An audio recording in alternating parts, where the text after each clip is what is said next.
chez le nouveau-né, honnêtement, ce n'est pas fréquent. D'accord? Maintenant, vous avez bien fait de sortir l'anémie du prématuré pour le développer. Ça, c'est très bien, parce que c'est une entité à part. Et le mécanisme est presque intriqué. Vous verrez des mécanismes carentiels, déficitaires, centrales, etc. Parce que le prématuré, c'est un terrain vraiment particulier. Il n'a pas encore fini sa croissance et voilà.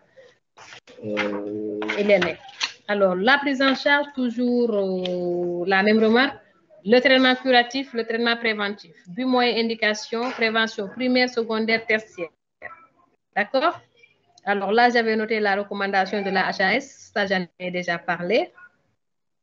La transfusion. Alors, la question que je me suis posée, on a l'impression que le seul moyen thérapeutique en matière d'anémie néonatale, c'est la transfusion.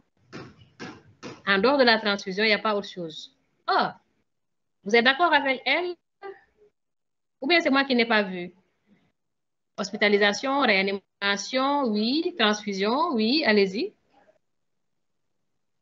Est-ce qu'il y a une autre modalité? Ah, voilà. Non, la précédente.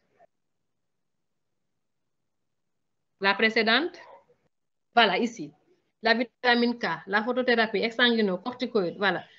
Ajoutez les antibiotiques, ajoutez la supplémentation en vitamine E. Pour faire simple, pour faire le traitement, reprenez vos formes cliniques. À chaque fois que vous citez une forme clinique, mettez le traitement de cette forme clinique dans vos moyens thérapeutiques. Donc, le chapitre moyen thérapeutique, vous citez l'ensemble des éléments qui vous aident à prendre en charge vos différentes formes cliniques, en commençant par le type de description. Et maintenant, dans les indications, qu'est-ce que vous faites? Vous reprenez les formes cliniques. Dans l'anémie du nouveau-né prématuré, voilà ce qu'il faut faire. Dans l'anémie par infection néonatale, voilà ce qu'il faut faire.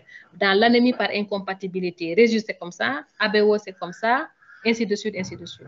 Vous avez compris? Donc, si vous prenez l'habitude de travailler comme ça, vous n'aurez rien oublié. Maintenant, il y a des traitements spéciaux, l'exsanguinotransfusion, l'utilisation de l'érythropoïétine. Vous en parlez parce que c'est vraiment la leçon. Maintenant, est-ce que vous en avez l'expérience? Là, c'est autre chose. Peut-être vous êtes au pavillon N, vous pouvez effectivement en parler. Et la prévention. La prévention, elle est capitale dans les anémies néonatales. Elle doit se faire en amont de la grossesse. La notion de 1000 premiers jours, on doit préparer les grossesses. Ensuite, pendant la grossesse, on doit surveiller la femme enceinte, éviter qu'elle fasse une anémie elle-même. Parce que quand elle fait une anémie, elle a un risque de donner naissance à un nouveau-né anémié. On doit vérifier son terrain. Est-ce qu'il y a des choses à faire pendant la grossesse? Par exemple, dans certaines équipes, chez les femmes qui sont porteuses de syndrome drépanocytaire majeur, il y a des équipes qui font des transfusions programmées. Nous, on ne le fait pas.